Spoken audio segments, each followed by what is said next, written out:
मेड़ में जावरी बिरादरी के बिन धुरन में झेड़े दौरान चाचो और भाइटियो क़त्ल थी विया आहिनि। वधिक तफ़सील आहे असां टेलीफोन लाइन ते मौजूद है मेरान टीवी के रिपोर्टर रियाज़ चांडियो। जी रियाज़, छा तफ़सील आहिनि?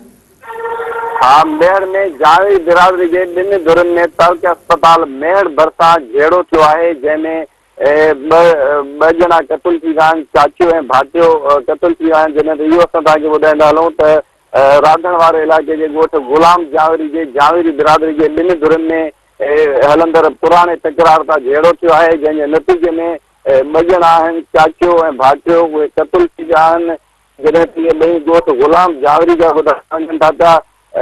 उन्हनि में जेको चाचियो आहे हाजी बख्शल जावरी ऐं उनजो भाटियो आहे अजीबुल्ला जावरी, उहे क़त्ल थी विया आहिनि। जॾहिं त हुनजे जेके मक़तूल आहिनि उनजे वारसनि जो चवणु आहे त असांजी पुराणी दुश्मनी 2013 खां वठी गुलाम हैदर ऐं सरवर जावरी वारनि जे धुरनि सां हलंदड़ हुई ऐं उन्हनि बेगुनाह असांजे हिकु माण्हू खे जेल में विझरायो हुयो, जेको हीअ अॼु मक़तूल जेको क़त्ल थी वियो आहे उनखे हिननि बेगुनाह जेल में विझरायो हुयो ऐं उन खां पोइ ही पंहिंजी सज़ा काटे ॿाहिरि निकिरी आयो। जीअं ई हाजी बख्शल जावरी लाइ ॿुधाइनि था त उहो जेल में हुयो, जीअं हू ॿाहिरि निकितो आहे त हुनखे क़त्ल कयो आहे। उन समेत हुनजे भाटे अजीब रहमान जावरी खे क़त्ल कयो वियो आहे।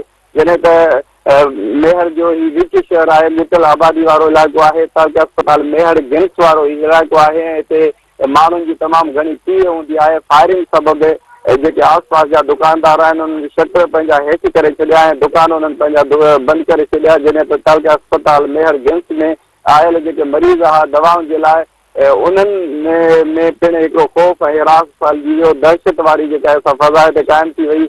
जॾहिं त वाक़े खां पोइ जवाबदार फ़रार थी विया आहिनि ऐं वाक़े बैदि शहर में ऐं पुलिस पहुची ऐं जेके मक़तूल आहिनि उन्हनि जा जेके डेड बॉडीज़ आहिनि उहे तालुके अस्पताल मेहर गिंस पहुचायूं आहिनि, जिते उन्हनि जो पोस्टमार्टम हली रहियो आहे।